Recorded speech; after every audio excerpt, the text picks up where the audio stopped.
అనేవారు మన అందరితో. ఒక విధంగా చెప్పాలంటే బోధించేవారు. ఆయనకి స్ఫూర్తి ఇచ్చింది మహాత్మా గాంధీ, జాతిపిత మహాత్మా గాంధీ. ఆయనకి స్ఫూర్తి కలిగించింది మన అంబేద్కర్ గారు, మన రాజ్యాంగం రచించిన చైర్మన్ గారు ఆఫ్ ద కాన్స్టిట్యూయెంట్ అసెంబ్లీ. ఆయనకి స్ఫూర్తి ఇచ్చింది మన తెలుగు వాళ్ళు, వీరేశలింగం అలాంటి పెద్దలు. ఆయనకి స్ఫూర్తి ఇచ్చింది గుర్జాడ మహాకవి. అలాంటి మహనీయుల దగ్గర ఆయన స్ఫూర్తిగా తీసుకుని మనకందరికీ స్ఫూర్తిగా అన్నగా నిలబడ్డం ఈరోజు మన అందరి అదృష్టమని నేను భావిస్తా ఉన్నాను. అలాంటి అదృష్టము మనకందరికీ లభించడం, ఇతరుల కోసం ఆ జెండా, అన్నగారు పెట్టిన జెండా అది.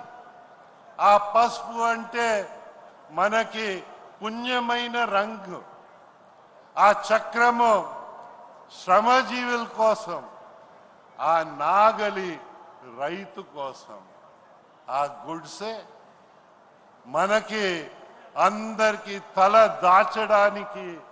దాచుకోవడానికి ఒక అవకాశం కలిగించాలి. ఆత్మ గౌరవంతో మనం అందరూ ఉండాలని ఆయన ఆకాంక్షించేవారు. ఆత్మ గౌరవం ఎప్పుడు వస్తుంది? మన అప్రైట్గా ఉండి పని చేస్తేనే మన ఆత్మ గౌరవాన్ని పెంచిన వాళ్ళు అవుతాం. మనం నిర్భయంగా పని చేయగలిగితే మన ఆత్మ గౌరవాన్ని పెంచగలుగుతాము. అయితే అన్నగారికి ఛాలెంజెస్ అయితే రాలేదనుకుంటే పొరపాటు.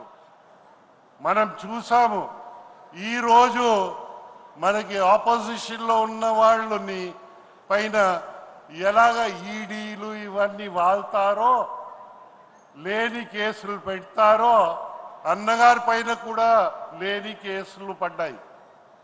ఏంటి ఆ కేసు చూస్తే, ఆ రోజు నిబంధన ప్రకారంగానే 10,000 రూపాయలు ఆయన చెక్ లేకంట క్యాష్ ద్వారా ఇచ్చారని, ఆయన డబ్బులే మళ్ళీ ఇచ్చారని చట్ట వ్యతిరేకంగా ఒక కేసు పెట్టి ఆయన ముఖ్యమంత్రిగా ఉన్నప్పుడు కూడా ఆయనకి కోర్టుకి సమన్స్ ఇస్తే ఆయన ముఖ్యమంత్రిగా కోర్టుకి వెళ్ళి ఆ సమన్స్ ఆన్సర్ చేసి నిర్భయంగా ఉన్నారు. కానీ తర్వాత ఉన్న ముఖ్యమంత్రులు చూస్తే వాయిదా పై వాయిదా, వాయిదా పై వాయిదా.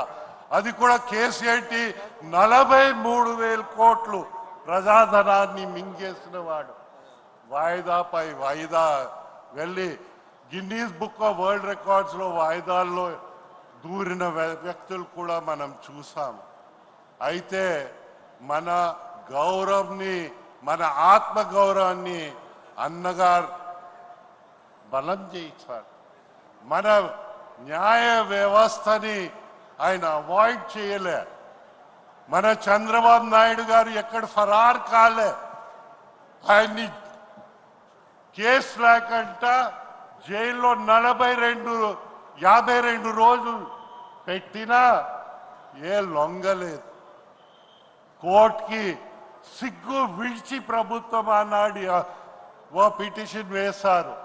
ఏంటంటే మా దగ్గర రుజువులు ఉన్నాయి, మీకు సమర్పించడానికి ఇంకా అదనపు టైం కావాలట.